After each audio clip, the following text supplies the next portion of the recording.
Hello guys, ഇന്ന് നമ്മുടെ ചെമ്പൂത്ര പൂരാണ്, മകരച്ചൊവ്വ. ഇത് നമ്മുടെ ചാണോത്ത് ദേശത്തിൻ്റെ ആനയാണ് കേട്ടോ. അതായത് നമ്മുടെ സൈഡിൽ നിന്ന് പോകുന്ന ആനയാണ്. അപ്പം ഞങ്ങൾ തൃശ്ശൂർ പോയിട്ട് ഞാൻ ഡ്യൂട്ടി കഴിഞ്ഞ് വരുന്ന വഴിയിൽ ഞങ്ങൾ പള്ളിയിലൊക്കെ പോയിട്ട് തിരിച്ച് വരുമ്പോഴാണ് ഇത് കണ്ടത്. പിന്നെ വൈകുന്നേരം ഞങ്ങൾ വീട്ടിൽ വന്ന് കുളിച്ച് ഡ്രസ്സൊക്കെ മാറി എല്ലാവരും അമ്പലത്തിലേക്ക് പോയി. നമ്മുടെ ആമൂസ് ആദ്യമായിട്ടാണ് കേട്ടോ പൂരം കാണാൻ പോണത്. അങ്ങനെ ഇത് ഈ അമ്പലത്തിലൊക്കെ പോയി ആമൂസിന് ലൈറ്റും കാര്യങ്ങളൊക്കെ ഇഷ്ടമായി. പിന്നെ എല്ലാ പൂരത്തിൻ്റെയും പതിവാണല്ലോ കയ്യിൽ മൈലാഞ്ചി ഇടുക എന്നുള്ളത്. അങ്ങനെ ഇത് ഞാൻ കയ്യിൽ മൈലാഞ്ചി ഒക്കെ ഇട്ടു.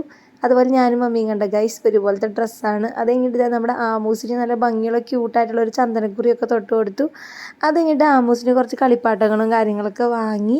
അത് കഴിഞ്ഞിട്ട് ആമൂസിൻ്റെ ചെണ്ടമേളം കാണിക്കാൻ വേണ്ടി ഇതാ പിക്കും ഇങ്ങനെയാണ് ഇട്ടെടുത്തത്. അവൾക്ക് ഭയങ്കര ഇഷ്ടമായി ഇങ്ങനെ ലൈറ്റും കാര്യങ്ങളൊക്കെ. പിന്നെ നമ്മൾ അത്യാവശ്യം ലേറ്റായിട്ടാണ് പോയത്. കുറച്ച് തിരക്ക് കുറയട്ടെ എന്ന് വിചാരിച്ചിട്ടാണ് പോയത്. ഞങ്ങൾ പിന്നെ കുറേ സാധനങ്ങളൊക്കെ വാങ്ങി കഴിച്ചു. പിന്നെ തിരിച്ചു വരുന്ന വഴിയിൽ ഈ സംഭവമൊക്കെയാണ് കേട്ടോ ഞങ്ങൾക്ക് ഇഷ്ടമായി. അപ്പോൾ അത്രയേ ഉള്ളൂ. Thank you for watching.